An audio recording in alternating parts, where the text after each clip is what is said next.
Hi, this is William Ramsey. Welcome to William Ramsey Investigates. On today's show, this is Bioweapons Blues number 40, and I'm going to term this one Bioweapon Deployment Aftermath. So we try to go back through and see what actually really happened so it doesn't happen again.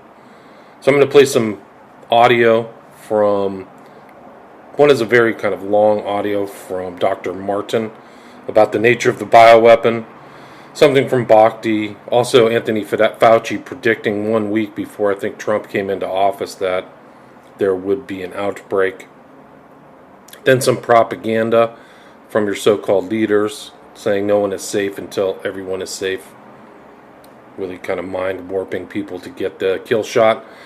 Then one from Clinton, not Hillary Clinton, but the Clinton daughter, encouraging people to go out and catch up on your bioweapon shots. I wouldn't take any shots from Big Pharma ever again, and I won't take any ever again, but like daughter, like mother, I guess. Then Naomi Wolf, I've mentioned her many times. She talks about the foreknowledge of what really was going on. A lot of these guys knew, Fauci knew, and Walensky knew that the shot was ineffective, but encouraged people to get it anyway. Then some information from the UK. Justin Trudeau trying to cover himself, CYA, and more on Walensky. My next one will have more on Walensky as well, as she spoke before Congress. So, thank you for listening. It is a particularly interesting location for me to be sitting today, given that over a decade ago, I sat in this very chair right here in the European Union Parliament. And at that time, I warned the world of what was coming. During that conversation that was hosted at the time by the Green and EFA and a number of the other parties of the European Union's various representations, we were having a conversation on whether Europe should adopt the United States policy of allowing for the patents on biologically derived materials. And at the time, I urged this body, and I urged people around the world, that the weaponization of nature against humanity had dire consequences. Tragically, I sit here today with that unfortunate line that I don't like to say, which I told you so. But the fact of the matter is, we're here not for a reprisal on past decisions. We're here to actually, once again, come to the face of the human condition and ask the question, who do we want to be? What do we want humanity to look like? And rather than seeing this as an exercise in futility, which is very easy from time to time when you're in the position I'm in, I actually see this not as an exercise in futility. I see this as one of the greatest opportunities that faces us, because we now have a public conversation, which is now front and center in people's minds. When this was an esoteric conversation about biological patents, nobody cared. But when that conversation came home, then it became something people can care about. So I'm actually quite grateful for this opportunity. I thank the members of Parliament for hosting this. I thank all of the translators who, I apologize in advance. I will use terminology that is probably very difficult to translate, so my apologies. And I'd also like to acknowledge the fact that many of you are aware of my involvement with this, in large part due to the amazing work of my wonderful wife, Kim Martin, who encouraged me at the very early days of this pandemic to get on front of the camera and talk about all the information that I had been sharing among very small groups around the world. And it was, in fact, her encouragement that put me in a place where many of you have heard what I have to say. Ironically, the world that I came from, that used to be very popular, my CNBC and Bloomberg presentations, which were televised on mainstream media around the world, was an audience that I lost. I can confidently say COVID diminished my fame. But I can also confidently say that I'd rather stand among the people with whom I'm standing today than any of the folks that were part of that previous world. So this is a much better place to be. My role today is to set the stage for this conversation in a historical context, because this did not come in the last 3 years. This did not come in the last 5 or 6 years. This actually is an ongoing question that probably began here in Europe in the early stages of the mid-1900s, but certainly by 1913, 1914, this conversation started right here in Central Europe. The pandemic that we alleged to have happen in the last few years also did not happen overnight. In fact, the very specific pandemic using coronavirus began in a very different time. And we'll try to advance the slides here with one of these things. Oh, there we go. Most of you don't know that coronavirus as a model of a pathogen was isolated in 1965. Coronavirus was identified in 1965 as one of the first infectious replicatable viral models that could be used to modify a series of other experiences of the human condition. It was isolated once upon a time associated with the common cold. But what's particularly interesting about its isolation in 1965 was that it was immediately identified as a pathogen that could be used and modified for a whole host of reasons. And you heard me correctly, that was 1965. And by the way, these slides are public domain. You're welcome to look at every single reference. Every comment that I made is based on published material. So do make sure that you look at those references. But in 1966, the very first COV coronavirus model was used as a transatlantic biological experiment in human manipulation. And you heard the date, 1966. I hope you're getting the point of what I'm saying. This is not an overnight thing. This is actually something that's been long in the making. A year before I was born, we had the first transatlantic coronavirus data sharing experiment between the United States and the United Kingdom. And in 1967, the year I was born, we did the first human trials on inoculating people with modified coronavirus. Isn't that amazing? 56 years ago, the overnight success of a pathogen that's been 56 years in engineering. And I want that to chill with all of you. Where were we when we actually allowed, in violation of biological and chemical weapons treaties, where were we as a human civilization when we thought it was an acceptable thing to do to take a pathogen for the United States and infect the world with it? Where was that conversation? And what should have been that conversation in 1967? That conversation wasn't had. Ironically, the common cold was turned into a chimera in the 1970s. And in 1975, 1976, and 1977, we started figuring out how to modify coronavirus by putting it into different animals, pigs and dogs. And not surprisingly, by the time we got to 1990, we found out that coronavirus as an infectious agent was an industrial problem for two primary industries, the industries of dogs and pigs. Dog breeders and pigs found that coronavirus created gastrointestinal problems, and that became the basis for Pfizer's first spike protein vaccine patent, filed, are you ready for this, in 1990. Did you hear what I just said? 1990. Operation Warp Speed? I'm sorry. Where's the warp and the speed? Pfizer, 1990, the very first spike protein vaccine for coronavirus. Isn't that fascinating? Isn't it fascinating that we were told that, well, the spike protein is a new thing. We just found out that that's the problem. No. As a matter of fact, we didn't just find out it was not just now the problem. We found that out in 1990 and filed the first patents on vaccines in 1990 for the spike protein of coronavirus. And who would have thought? Pfizer. Clearly the innocent organization that does nothing but promote human health. Clearly Pfizer. The organization that has not bought the votes in this chamber and in every chamber of every government around the world. Not that Pfizer. Certainly they wouldn't have had anything to do with this. But oh yes, they did. And in 1990, they found out that there was a problem with vaccines. They didn't work. You know why they didn't work?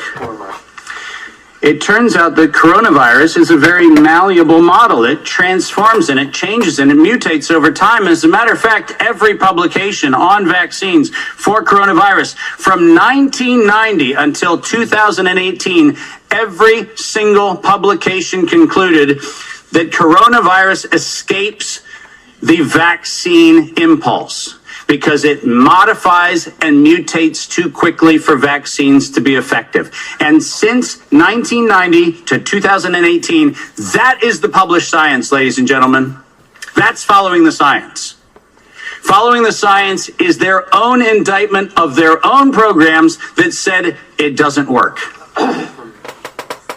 And there are thousands of publications to that effect, not a few hundred, and not paid for by pharmaceutical companies. These are publications that are independent scientific research that shows unequivocally, including efforts of the chimera modifications made by Ralph Baric in the University of North Carolina, Chapel Hill. All of them show vaccines do not work on coronavirus. That's the science. And that science has never been disputed. But then we had an interesting development in 2002. And this date is most important because in 2002, the University of North Carolina, Chapel Hill patented, and I quote, an infectious replication defective clone of coronavirus. Listen to those words, infectious replication defective. What does that phrase actually mean? For those of you not familiar with language, let me unpack it for you. Infectious replication defective means a weapon. It means something meant to target an individual, but not have collateral damage to other individuals. That's what infectious replication defective means. And that patent was filed in 2002 on work funded by NIAID's Anthony Fauci from 1999 to 2002. And that work, patented at the University of North Carolina, Chapel Hill, mysteriously preceded SARS 1.0 by a year. Dave, are you suggesting that SARS 1.0 wasn't from a wet market in Wuhan? Are you suggesting it might have come from a laboratory in the University of North Carolina, Chapel Hill? No, I'm not suggesting it. I'm telling you that's the facts. We engineered SARS. SARS is not a naturally occurring phenomenon. The naturally occurring phenomenon is called the common cold. It's called influenza-like illness. It's called gastroenteritis. That's the naturally occurring coronavirus. SARS is the research developed by humans weaponizing a life system model to actually attack human beings. And they patented it in 2002.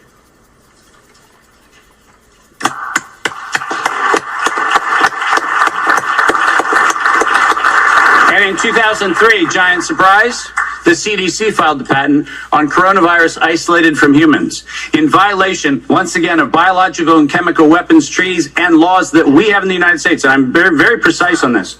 The United States likes to talk about its rights and everything else and the rule of law and all the nonsense that we like to talk about. But we don't ratify treaties about, I don't know, defending humans. We conspicuously avoid that. We actually have a great track record of advocating for human rights and then denying them when it comes to actually being part of the international community, which is a slightly problematic thing. But let's get something very clear. When the CDC in April of 2003 filed the patent on SARS coronavirus isolated from humans, what did they do? They downloaded a sequence from China and filed a patent on it in the United States. Any of you familiar with biological and chemical weapons treaties knows that's a violation. That's a crime. That's not an innocent oops. That's a crime. And the United States Patent Office went as far as to reject that patent application on 2 occasions until the CDC decided to bribe the Patent Office to override the patent examiner to ultimately issue the patent in 2007 on SARS coronavirus. But let's not let that get away from us, because it turns out that the RT-PCR, which was the test that we allegedly were going to use to identify the risks associated with coronavirus, was actually identified as a bioterrorism threat by me in the European Union sponsored events in 2002 and 2003, 20 years ago. That happened here in Brussels and across Europe. In 2005, this particular pathogen was specifically labeled as a bioterrorism and bioweapon platform technology. Described as such. That's not my terminology that I'm applying to it. It was actually described as a bioweapons platform technology in 2005. And from 2005 onwards, it was actually a biowarfare enabling agent, its official classification from 2005 forward. I don't know if that sounds like public health to you. Does it? Biological warfare enabling technology. That feels like not public health. That feels like not medicine. That feels like a weapon designed to take out humanity. That's what it feels like. And it feels like that because that's exactly what it is.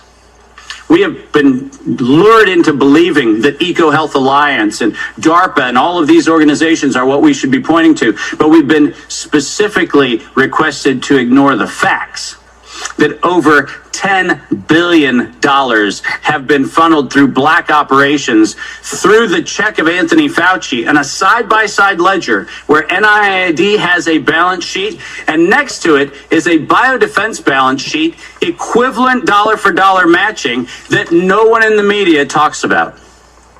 And it's been going on since 2005. Our gain-of-function moratorium, the moratorium that was supposed to freeze any efforts to do gain-of-function research. Conveniently, in the fall of 2014, the University of North Carolina, Chapel Hill received a letter from NIAID saying that while the gain-of-function moratorium on coronavirus in vivo should be suspended, because their grants had already been funded, they received an exemption. Did you hear what I just said?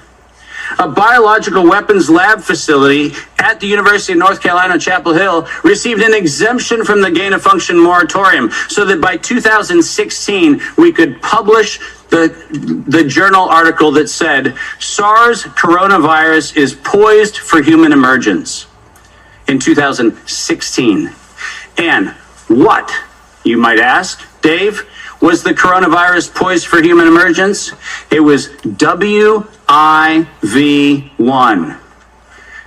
Wuhan Institute of Virology Virus 1. Poised for human emergence in 2016 at the proceedings of the National Academy of Sciences, such that by the time we get to 2017 and 2018, the following phrase entered into common parlance among the community. There is going to be an accidental or intentional release of a respiratory pathogen. Does that sound like leak? Does that sound like a bat and a pangolin went into a bar in the Wuhan market and hung out and had sex and lo and behold, we got SARS-CoV-2? No. Accidental or intentional release of a respiratory pathogen was the terminology used, and 4 times in April of 2019, 7 months before the allegation of patient number 1, 4 patent applications of Moderna were modified to include the term accidental or intentional release of a respiratory pathogen as the justification for making a vaccine for a thing that did not exist. Keep going. If you have not done so, please make sure that you make reference in every investigation to the premeditation nature of this, because it was in September of 2019 that the world was informed that we were going to have an accidental or intentional release of a respiratory pathogen so that by September 2020, there would be a worldwide acceptance of a universal vaccine template. That's their words, right in front of you on the screen.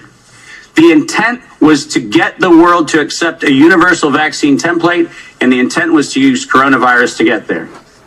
And the last slide.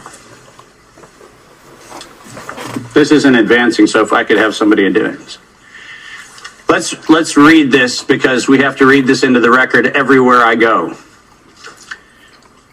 Until an infectious disease crisis is very real, present, and at the emergency threshold, that is often largely ignored. To sustain the funding base beyond the crisis, he said, we need to increase the public understanding for the need for medical countermeasures such as a pan-influenza or pan-coronavirus vaccine. A key driver is the media, and the economics will follow the hype. We need to use that hype to our advantage to get to the real issues. Investors will respond if they see profit at the end of the process. Sounds like public health? Sounds like the best of humanity? No, ladies and gentlemen, this was premeditated domestic terrorism stated at the proceedings of the National Academy of Sciences in 2015, published in front of them. This is an act of biological and chemical warfare perpetrated on the human race, and it was admitted to in writing that this was a financial heist and a financial fraud. Investors will follow if they see profit at the end of the process. Let me conclude by making 5 very brief recommendations. The last slide. Nature was hijacked. This whole story started in 1965 when we decided to hijack a natural model and decide to start manipulating it. Science was hijacked when the only questions that could be asked were questions authorized under the patent protection of the CDC, the FDA, the NIH, and their equivalent organizations around the world. We didn't have independent science. We had hijacked science. And unfortunately, there was no moral oversight in violation of all of the codes that we stand for. There was no independent, financially disinterested, independent review board ever impaneled around coronavirus. Not once. Not once. Not since 1965. We do not have a single independent IRB ever impaneled around coronavirus. So morality was suspended for medical countermeasures. And ultimately, humanity was lost because we decided to allow it to happen. Our job today is to say, no more gain-of-function research, period. No more weaponization of nature, period. And most importantly, no more corporate patronage of science for their own self-interest unless they assume 100% product liability for every injury and every death that they maintain. Thank you very much.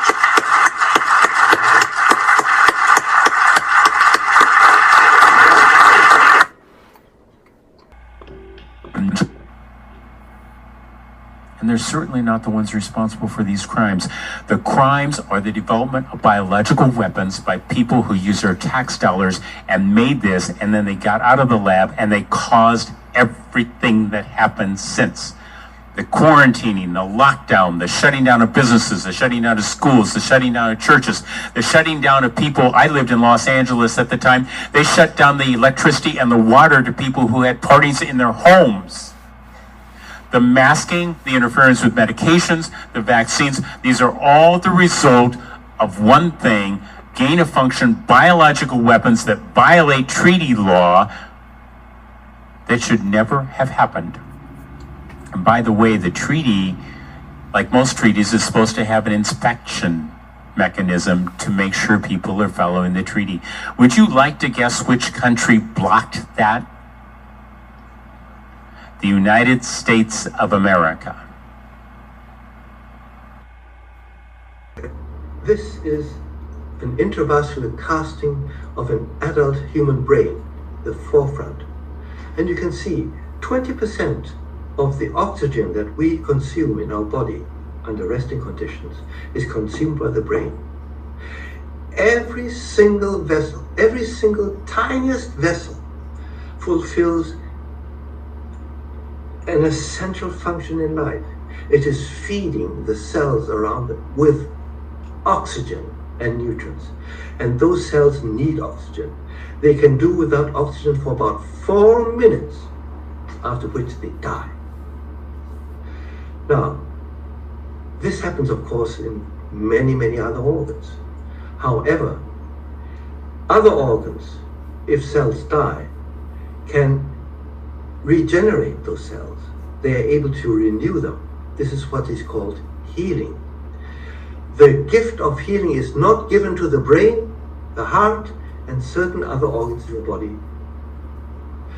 Therefore, each and every death to a brain cell is irreparable.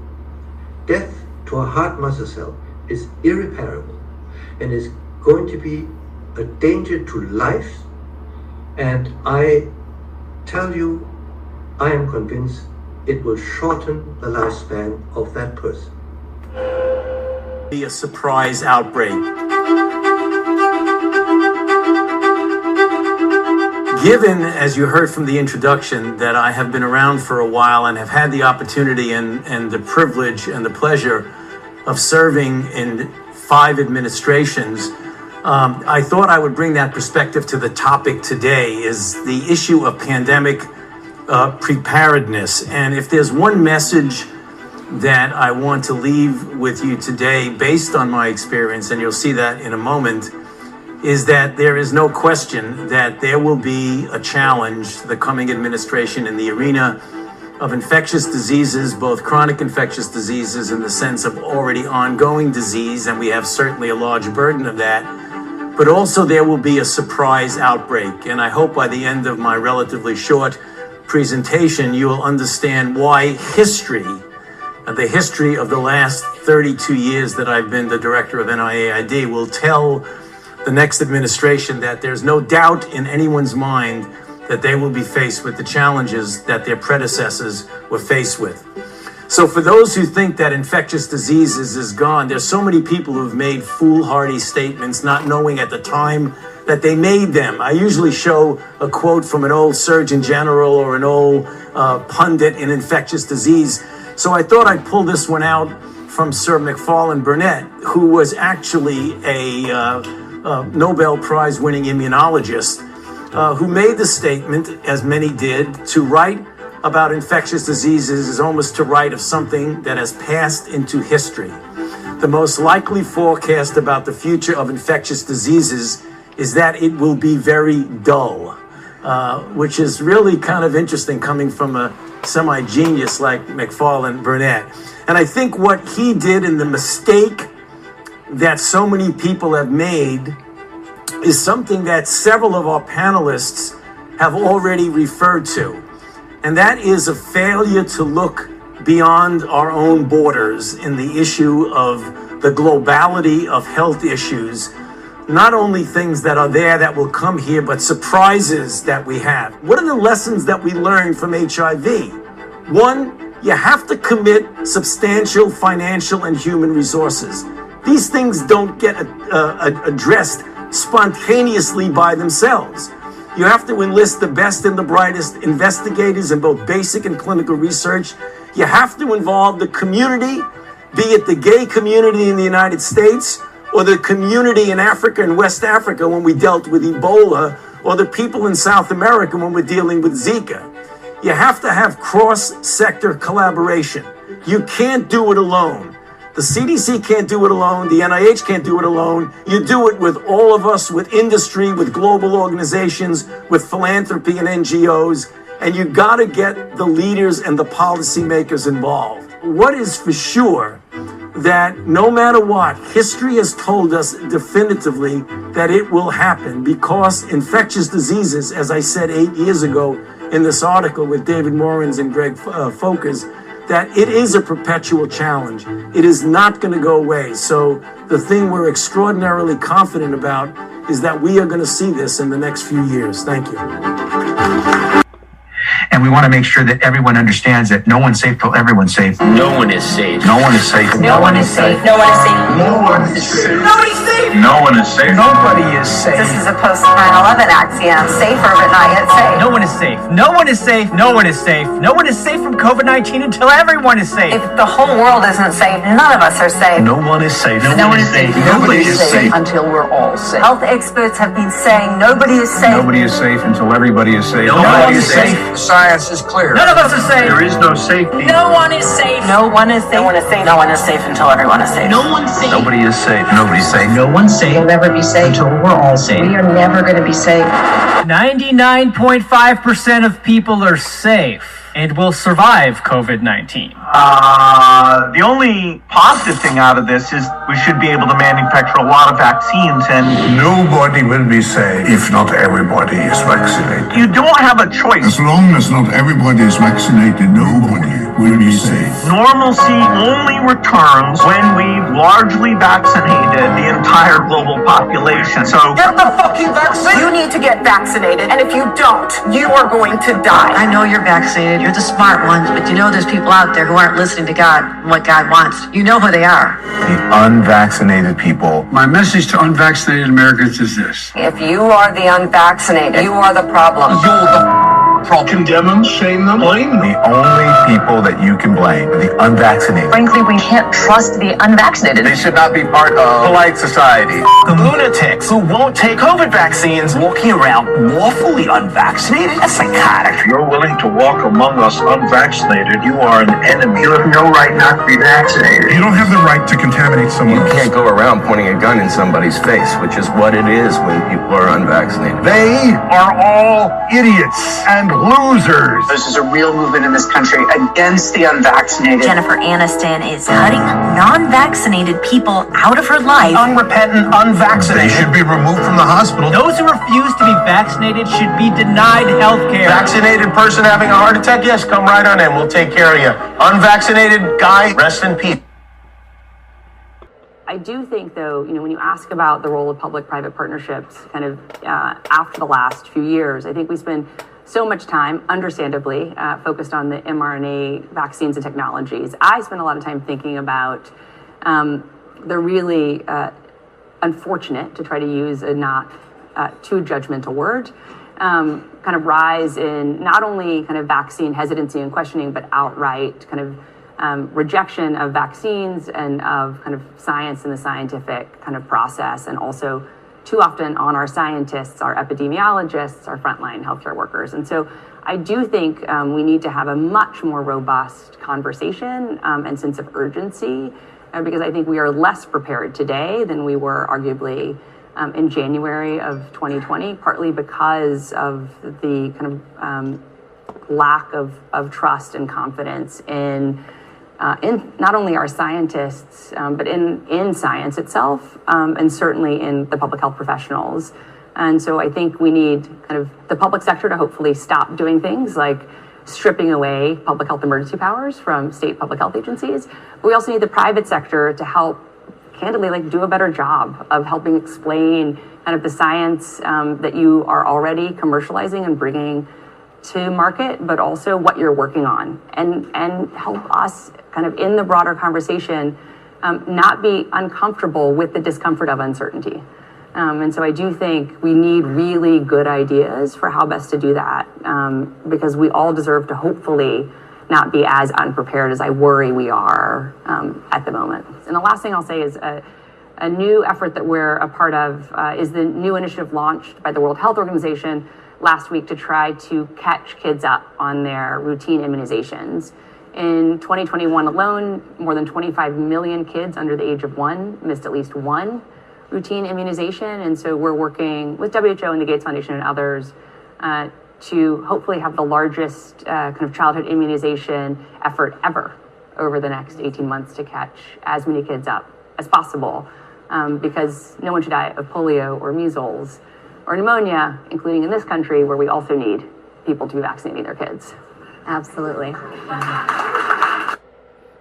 Hey everyone, it's Dr. Naomi Wolf. I'm here on a Sunday to tell you the worst yet report, the latest bombshell of all the 69 reports we now have. This is the most disturbing, because the bottom line is, according to a new tranche of Pfizer documents released just this past month, April of 2023, and these are documents that go back to April of 2021, exactly 2 years ago, both Pfizer and the FDA knew that the mRNA COVID vaccine caused dire fetal and infant harms, including death.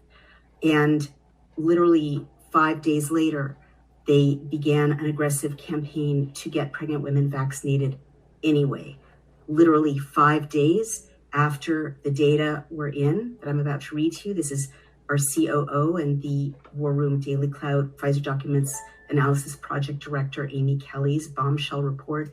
Literally 5 days after the data was done being collected, showing fetuses spontaneously aborted, showing deaths in newborns, showing respiratory distress in newborns, showing babies injured and suffering because of mRNA and other materials in the breast milk of their moms, two different issues. In spite of this shocking evidence of damage to babies, 5 days later, Dr. Walensky held a press conference and aggressively launched a campaign to get pregnant women vaccinated. All right, here we go. The batch of Pfizer clinical trial documents released in April 2023 by the Food and Drug Administration, FDA, under court order, contains a shocking 8-page document titled, quote, Pregnancy and Lactation Cumulative Review. The data in the cumulative review span, quote, from the time of drug product development to February 28th, 2021. Remember that terminus date. A Pfizer employee, Robert T. Marocco, approved the review on April 20th, 2021, page 8. This is a real person working at Pfizer, Mr. Robert T. Marocco, who looked at this damage to babies, these dead fetuses, these miserably injured babies, approved it and sent it on to the FDA. The FDA approved it and gave it to Rochelle Walensky and the CDC. And literally days later, Rochelle Walensky, with these dead babies in hand, held a White House press conference to announce that pregnant women should get vaccinated. This document is among the most horrifying yet to emerge into public view. It reveals that both Pfizer and the FDA knew by early 2021 that Pfizer's mRNA COVID vaccine, BNT162b2, that's the one that was rolled out for everybody, resulted in horrible damage to fetuses and babies. Pfizer tabulated, remember these are internal documents, these are Pfizer's words, adverse events in over 54% of the cases of, quote, maternal exposure to the vaccine. That's 248 cases out of 458. Quote, maternal exposure, end quote, is defined on page 1 and 2 as PTs, probably patients, maternal exposure, timing unspecified, maternal exposure during pregnancy, maternal exposure before pregnancy, exposure during pregnancy, period, end quote. These definitions imply that Pfizer may have been looking at damage to women and babies that could result from intercourse, inhalation, and skin contact prior to pregnancy, as Pfizer defines, quote, exposure, including all three kinds of ways of being exposed in its protocol, Amendment 14. And that link is right there in this. This is outrageous what they're doing to you. Why do you think that is? We've had Christopher Chope on this show, who also spoke up in defense of vaccine victims. Hardly anybody else from any party in the UK has actually gone on the record in support of doing something for vaccine victims. Why do you think they're so determined just to hold the lid on this thing and prevent them from getting a proper hearing? Well, the conspiracy of silence around vaccine harms, the efficacy and safety of the vaccines is more virulent than the virus was itself. It's spread everywhere. It's clear that there's a lot to hide. and they just really want it to go away. I mean, a very senior colleague in the party 4 months ago, when I questioned them about it in private, told me that they were expecting to keep a lid on this for about 20 years. And there was no currently political appetite for my views on the vaccines.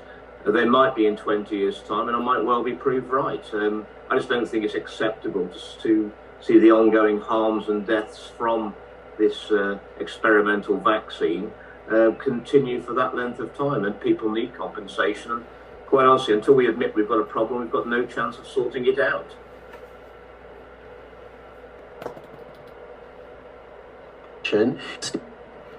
Misinformation and disinformation is carrying people to believe things that are untrue.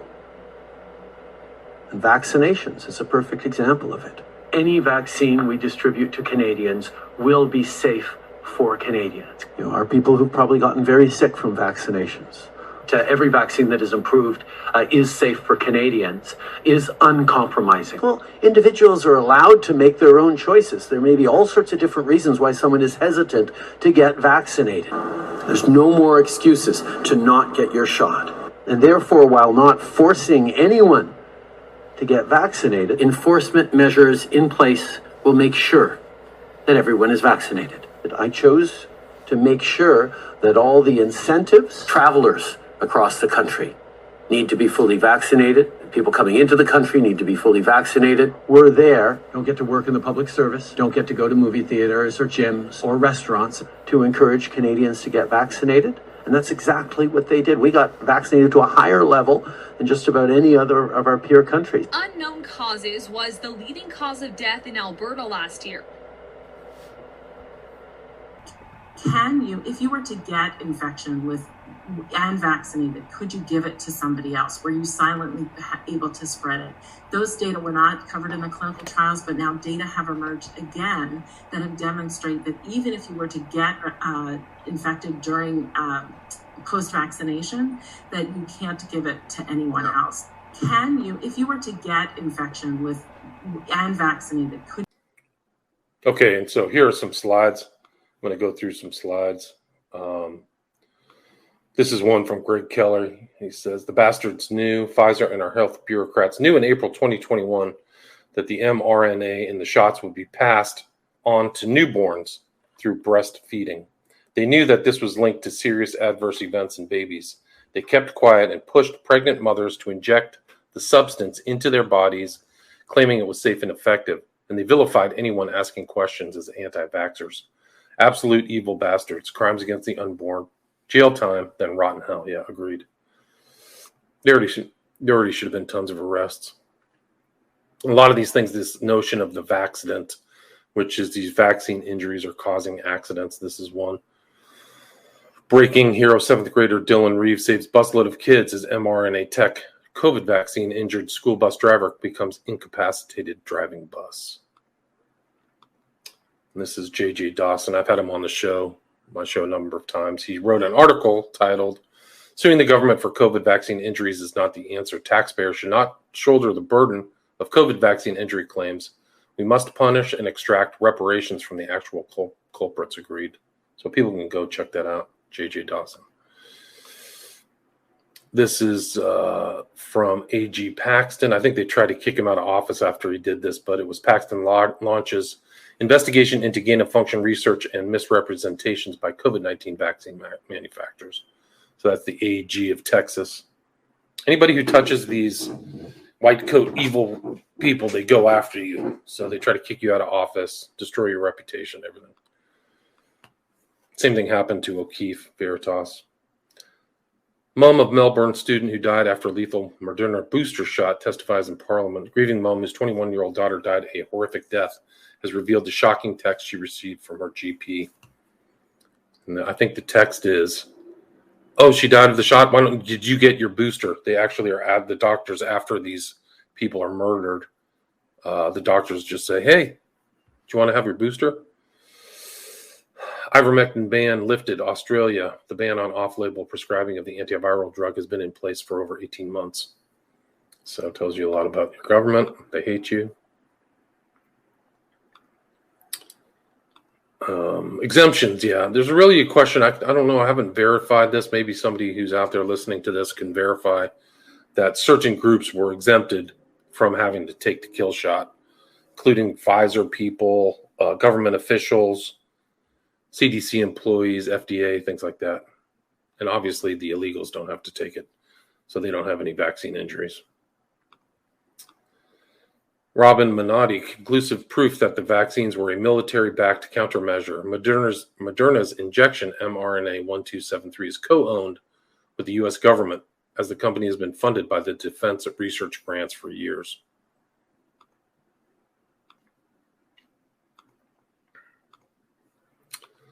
Also, like Robert Malone, he's supposedly the guy who's for it, but he's like suing everybody. People are asking all these questions. Why is this guy an expert for this? Which is a good question.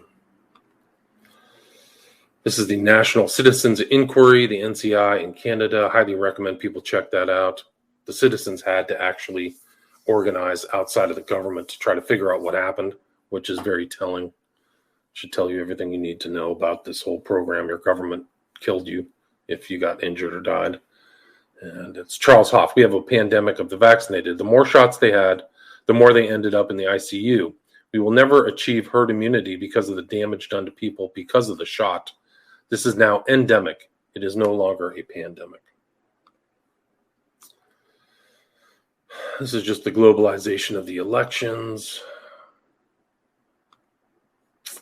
This is, let's see, spike protein lining the interior of blood vessels. Dr. Hoff absolutely demolishing the narrative. We literally have the pandemic of the vaccinated. So spike protein, I've always said that it's like a vascular problem. It's because the spike protein goes all over the place. And then retinal vascular occlusion after the vaccination, so people who have their eyesight changed. That's not surprising. What really killed COVID-19 patients, it wasn't a cytokine storm, studies suggest. 3 tablets, this is Jicky Leaks, 3 tablets was all that was needed to avoid the majority of deaths in COVID-19. The doctors told you that it was an untreatable disease, lied, and resulted in somewhere upwards of 6 million deaths. Accountability will be required. Yeah, they will. It will be required. There's Bill Gates. I learned a new word today, philanthropath. A philanthropath is a psychopath masquerading as a philanthropist. Yeah, that's very apt. 20, it came from a lab. That's racist. 2023, it came from the lab. We know. That's what the guy responds. There's another book out there, The Big Autism Cover-Up, How and Why the Media is Lying to the American Public. Yeah, they've been lying to the American public for decades. It's basically corporate media is dead. Nobody really smart actually watches it. It's not even worth commenting on. It's a waste of time. World Health Authority says that COVID-19 is over as a global health emergency in May. President Biden makes a statement about Rochelle Walensky, May 5th, 2023, and just shows how corrupt and inept Biden is. And his whole regime, his whole administration is just full of fools and morons and clowns that are getting us close to nuclear war. We're really on the edge of nuclear war because of these people. I don't know who supports them. I don't know. I guess people couldn't admit that in public. I wouldn't admit it in public that you're a Biden supporter. He says, writes here, Biden, Dr. Walensky has saved lives with her steadfast and unwavering focus on the health of every American. Total lies, just like with everything that comes out of Biden's mouth. As a director of the CDC, she led a complex organization on the front lines of a once-in-a-generation pandemic with honesty and integrity. No, she didn't. She has no honesty and no integrity. She was not forthcoming in all the information that was coming through in VAERS. She had information that showed the kill shot was not effective. She knew it in 2021. She just kept on going because it kept saying safe and effective. These are liars. These are scum. Nobody really calls these people out on just their blatant lying and that they're filth pigs and awful people. Just totally awful people. I guess that's what you have. You have to be an awful person to steal an election. I guess that's really it. Like, it just goes hand in hand. Like you're willing to cheat to win. So you're just a cheat, and then you just lie, and then kids die, and people died, and you don't care. That's Rochelle Walensky and Biden in a nutshell. Just totally awful people, man. Gross. The worst. Like, you'd never think you'd see people as evil as the Nazis in your own generation, but that's what's happening. Not a lot of people even talk out. I love the fake morality of like the left too. They don't even speak out on their own evilness and filth, disgusting, awful human beings. It's so weird. She marshaled our finest scientists and public health experts to turn the tide on the urgent crises we faced. She leaves CDC a stronger institution, better positioned to confront health threats and protect Americans. It's just total lies. And they put in this new evil witch, Cohen, too. So they're probably going to keep the kill going. You have to cover it all up now, I guess is probably it. Here's a book you could get by Miriam Hanine, How to Detox from the COVID-19 Vax. So there's some ideas in there, at least, there's research done by the author. I should probably talk to her. This is Steve Kirsch. Do you know why California hasn't found any deaths linked to the COVID vaccines? It's because they haven't looked. Now, for the first time, I will show you the proof. Peter Baldridge, former Assistant General Counsel of the California Department of Public Health, notified the agency they were violating the law by not investigating COVID vaccine injuries and deaths. They ignored him. So I will be filing a writ of mandamus, which is a court order to force them to do their job. Yeah. So if you don't look for it, you're not going to find it. There's a massive cover-up orchestrated by Australian governments to get rid of any and all evidence and links pertaining to their experimental depopulation job. It's not experimental. I think this mix of shots was probably secretly tested, like a Tuskegee experiment. Secretly tested on humans for decades, or maybe somewhere, maybe in Ukraine, to see what the effects would be and how people would perceive it, and whether people would find a causation to the shot. That's really what I think, is that they knowingly and willfully created a witch's brew to prevent people from tying their illness and death to the kill shot. That's what I think. Thomas Binder, the mRNA vaccination platform must die out. While a cold virus replicates in the mucosal cells of the respiratory tract for days, the mRNA encoded foreign protein is expressed in and presented by all cells, which are destroyed, including heart, brain, embryo, fetus, for years. Yeah, it causes this immunological response. So you have your immune system gets messed up. How mRNA vaccines provoke immune attack on our own cells and tissues, yes. Here's another one. This is another monster. Stephanie Feldstein. Population decline will change the world for the better. The future with fewer people offers increased opportunity and a healthier environment, not necessarily. So that's what they're talking about. The comment is, the way you know they mean you and not them is the people who promote the depopulation agenda won't kill themselves. If they truly believe this scam, they would kill themselves. Yeah, so Stephanie Feldstein, kill yourself. Sick of you freaking monsters. BBC in Birmingham today, wow, again, no idea is responsible. So people are putting up the people who got injured up on public buildings all over the world. Something the government should do. Tells you why you pay taxes. Why do you support the government? So it's Chelsea Clinton. It's time to force jab every unvaccinated child in America. Yeah, so look at that evil face, too, if you're watching this. Chelsea Clinton has declared that unvaccinated children in America must be forced to take the mRNA jab with or without parental consent. Wow. These people know. They're mass murdering people. They're liking it. Lancet, Zach Voorhees is now reporting that 1 in 10 have autoimmune disorders. Scientists are baffled. It could be anything. Well, I can tell you what's happening. I don't need to be a scientist. The vaccines, which are specifically designed to reprogram your immune system, it's not a vaccine. Large-scale study reveals autoimmune disorders now affect around 1 in 10. Sick. It's the Fauci generation.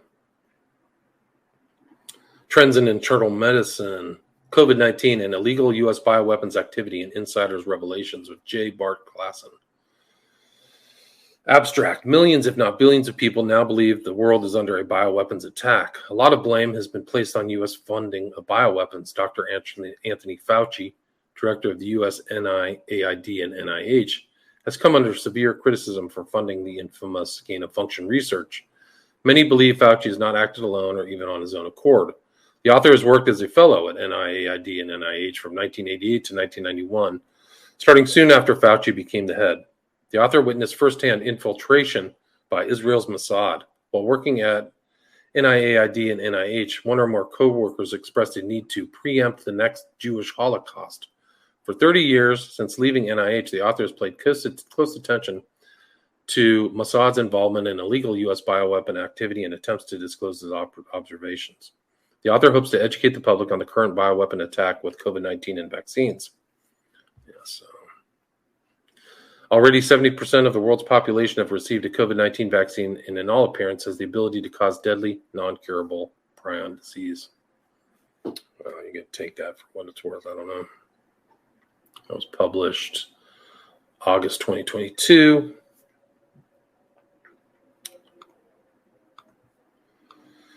Pierre Corey, the American College of OB/GYN, took millions in grants from the CDC to deploy propaganda campaigns to get more pregnant women jabbed. Problem, the campaigns were dictated by the CDC, not OB/GYNs. Recall that the vaccine trials never included pregnant women. Yeah, pretty smart. WikiLeaks, boom. They accepted more than $12 million in awards to tell you to take an experimental therapy in pregnancy with zero safety data. These people need to go to jail. Yeah, they do. They should already be in jail. Naomi Wolf, holy heck, Olympics 2012. It was like a dead baby and a bunch of people in hospital garb. Gavin Preston, year after painful year, the number one cause of bankruptcy in the U.S. is massive unpayable medical bills. And then Molly James' response. About 10% of the 260 million who got COVID shots are now vax injured. They got to corporate medicine looking to help and get $10,000 to $70,000 in tests with absolutely no chance to acknowledge the actual cause or starts to offer proper treatment. So things are about to get much worse. This is kind of the tie-in about SIDS. People checked the autopsy reports and made a correlation between sudden infant death and vaccination, but that's part of the agenda. The agenda is to kill you off, so you got to really watch out. Developing. This is the most important developing story in the country. The COVID-19 murder for money scheme in hospitals appears in many cases to have been carried out by fake doctors and nurses. Wow. So some of these people were not properly vetted. That's crazy. The MMR vaccine causes autism. Both of my kids were fine when I deployed to Haiti in 1995. During that time, my wife at the time had the kids vaxxed to get new school year, and both of them got the MMR. When I redeployed back stateside, I realized immediately something was wrong. Both are autistic.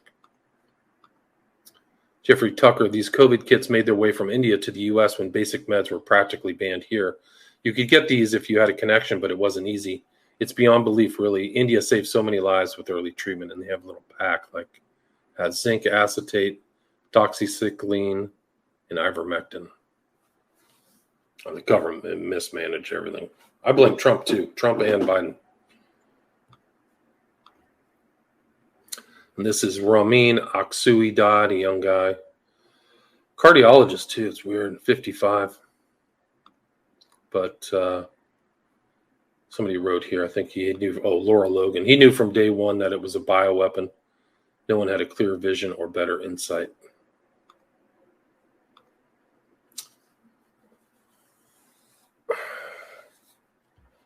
Elites manufacture fake hate crises as pretext for mass spying, blacklists, and censorship.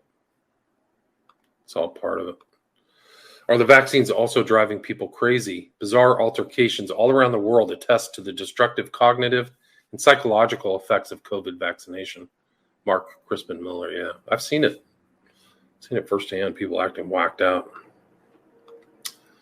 Chief Nerd, NYU Bioethics Professor Arthur Kaplan, Dr. Paul Offit, and Dr. Dorrit Rice on how to speak to the media about the link between vaccines and autism.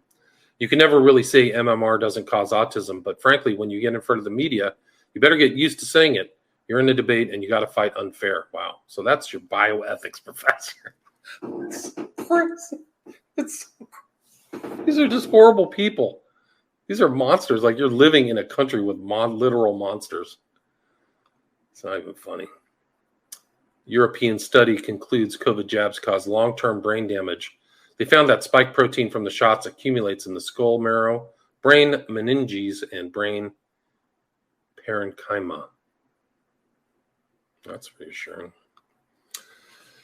Dr. Vernon Coleman, who ends the COVID hoax with the biggest lie of all? Anyone who claims that 20 million people died of COVID-19 is a deluded fool, a misinformation specialist, or a scaremonger trying to turn the world's worst medical hoax into a historical reality.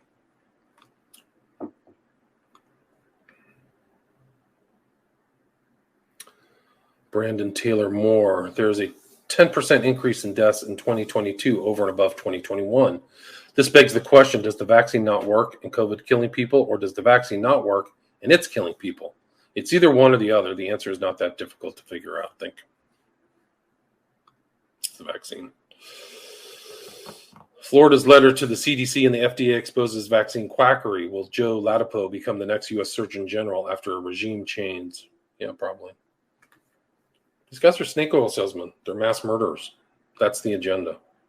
So he sent a big article like asking for questions, answers. Simple questions, but I wouldn't hold my breath.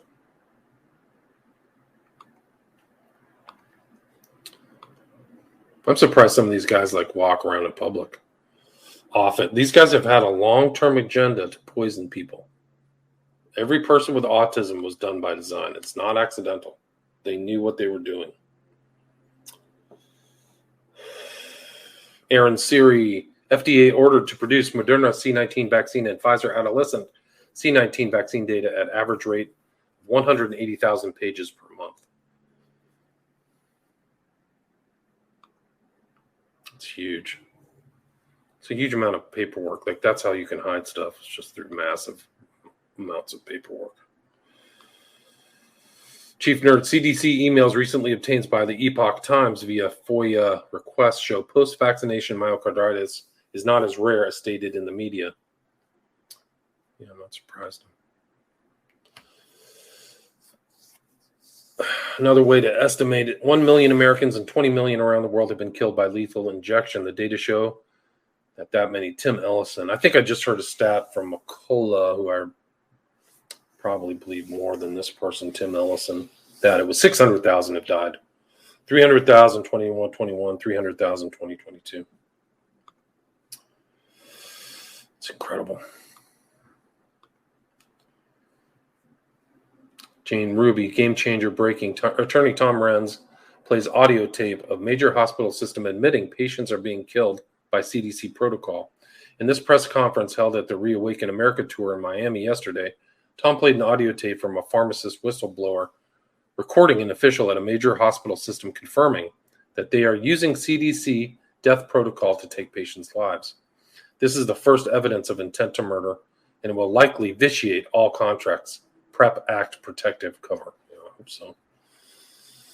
They're killing people. They're still trying to do it.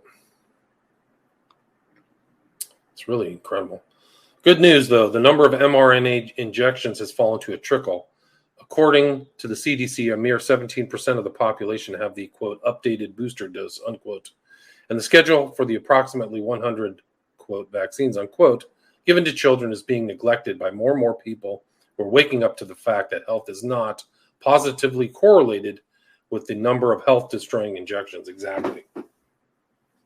They've gaslit you for decades. FDA malfeasance exposed. Director Peter Marks ignores safety of mRNA jabs to join pharma. Yeah, I'm not surprised. FDA's CBER Director Peter Marks seems focused on seeking power as a global leader, promoting gene therapy mRNA shots for all humanity, rather on his U.S. taxpayer job to protect the safety of vaccines being manufactured for Americans. He was recently in London to promote gene therapy shots, deceptively called advanced therapies, at the World Congress of Global Elites, and has been a major player on the world stage to push warp speed use of mRNA gene therapy technology for all vaccines, for humans and animals. Wow, so that guy should be watched.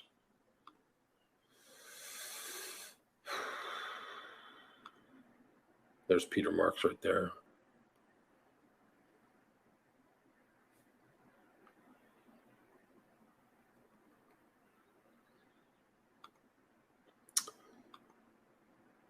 What are the chances that Leon Trotsky, one of the masterminds behind the Bolshevik Revolution and head of the Red Army, had a great-granddaughter who happens to be the director of the U.S. National Institute on Drug Abuse under Fauci? Meet Nora Volkow. It makes you wonder. Wow, crazy.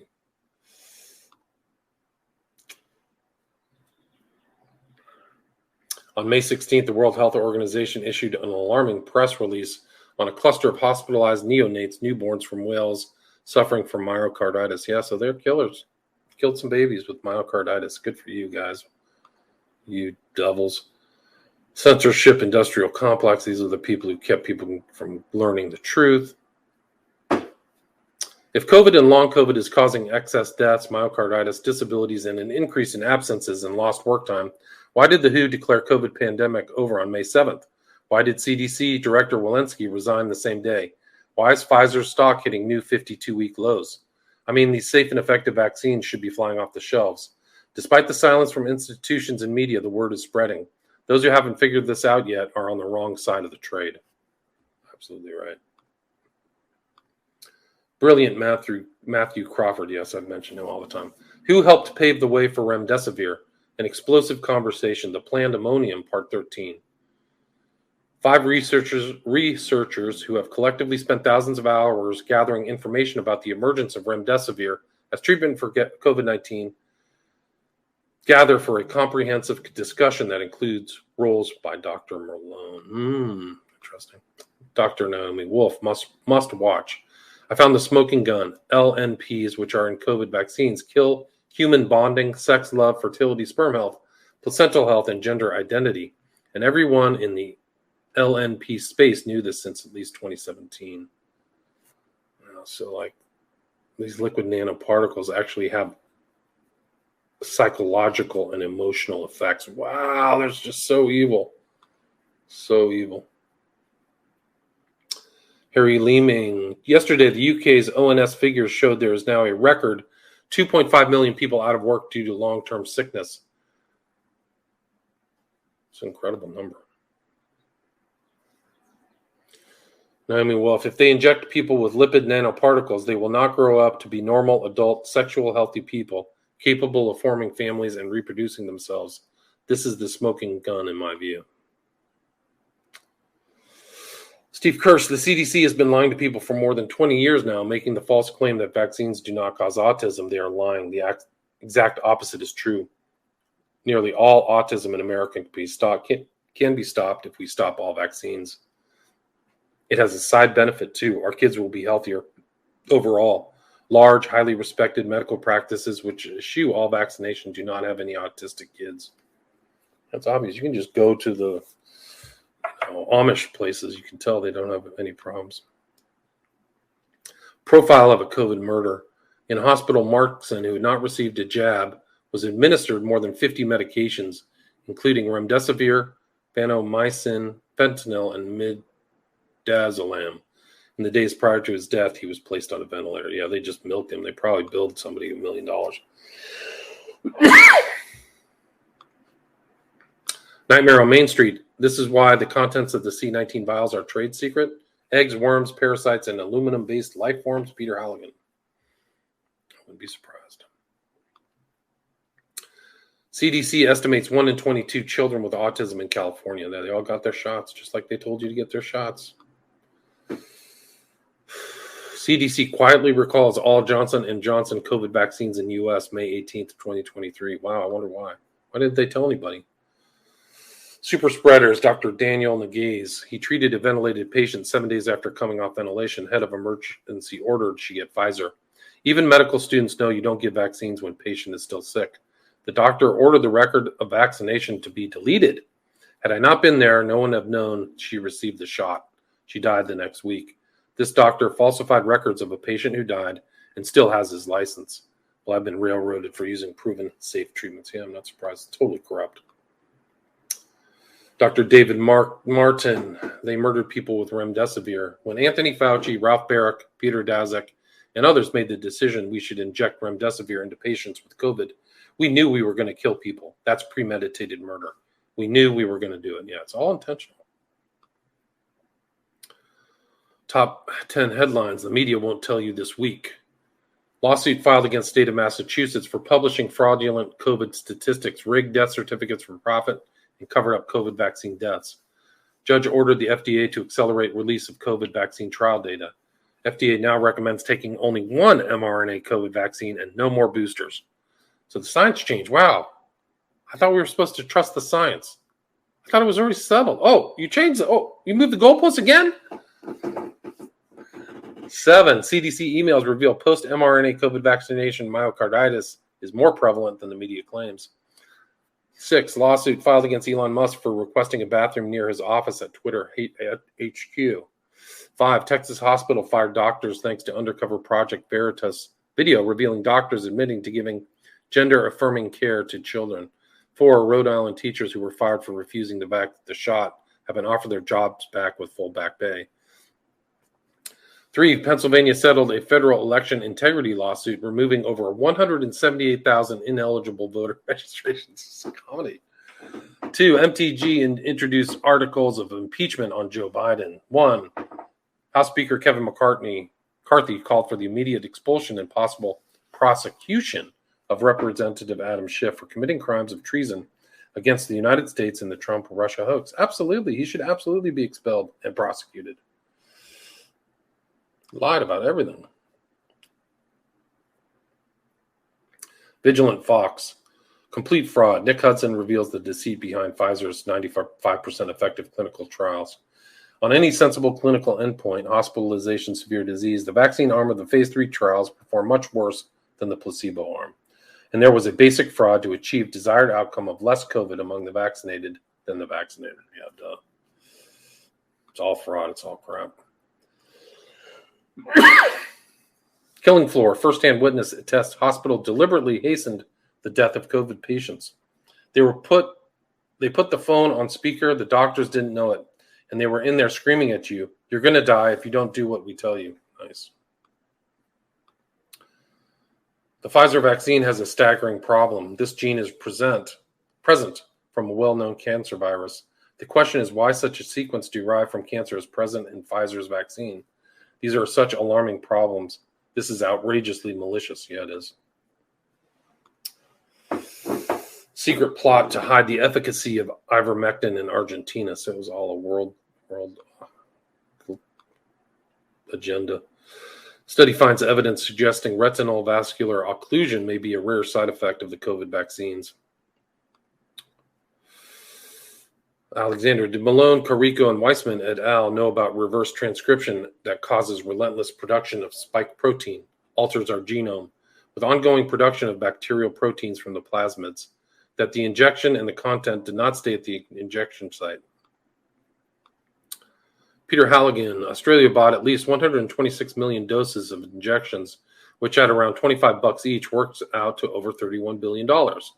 It could cost less than $100,000 to correlate results from death records with our vac status records. The Australian government refuses to do so. This is what concealing the evidence looks like in murder cases, no doubt. It's your governments. American governments doesn't represent the people. If you think you do, you are stupid. You total idiot. James Fetzer, stunning. Stu Peters blows remdesivir out of the water. Its ingredients include cyanide and fluorine. Its use was discontinued in an Ebola study because it was fatal in over 50% of cases. Hospitals in the U.S. were using it as the drug of choice for COVID. Merck created hit list to destroy, neutralize, or discredit dissenting doctors. This is back in 2009 for Vioxx. And then these are all the kind of deaths. The death and Jamie Travado. William Menkes, 28-year-old doctor Antu Vu, died 2 months after being diagnosed with glioblastoma. He was mandated to get the shot. His cancer progressed extremely rapidly, turbo cancer. Ernest Ramirez, please give my beautiful friend Jessica Suta follow and support her courage for standing up and speaking out about her vaccine injury. The poison affects us all. Yes, it does. 8-year-old Harper Gewin had a stroke and brain hemorrhaging 7 days after the shot. Safe and effective? No. This is just another sad story about somebody who's dying. It's the slow death. Brian Jeffrey Bowers, founder of Cleveland's 48-hour film contest, dies unexpectedly. I find it hard to believe I'm writing this. Today, my family and I reluctantly attend the funeral of my gorgeous niece, Holly Marchant, who tragically collapsed and died the 16th of December, 2022. Former Georgia high school basketball standout dies after collapsing in pickup game.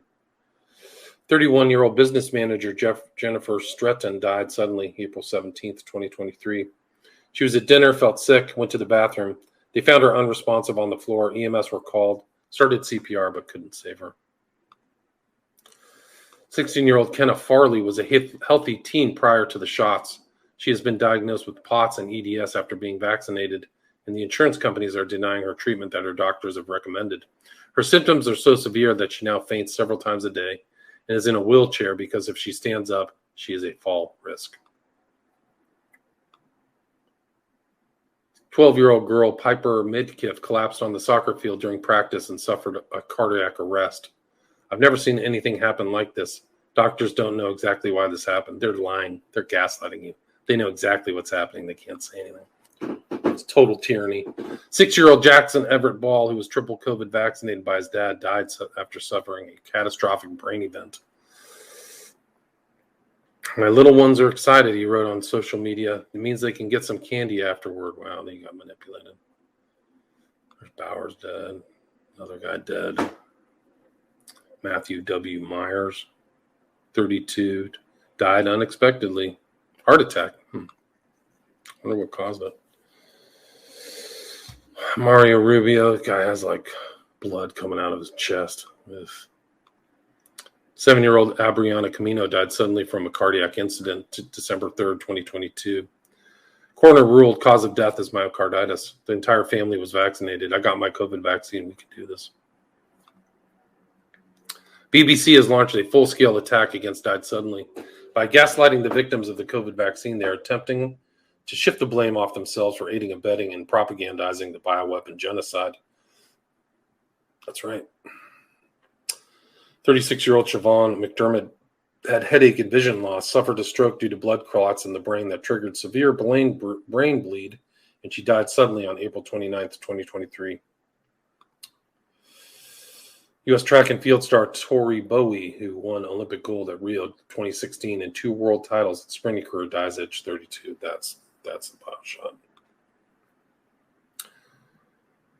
Fully vaccinated narrator and commentator of esports, Cecilia Moraes, died suddenly. Heart complications, 24. Murdered.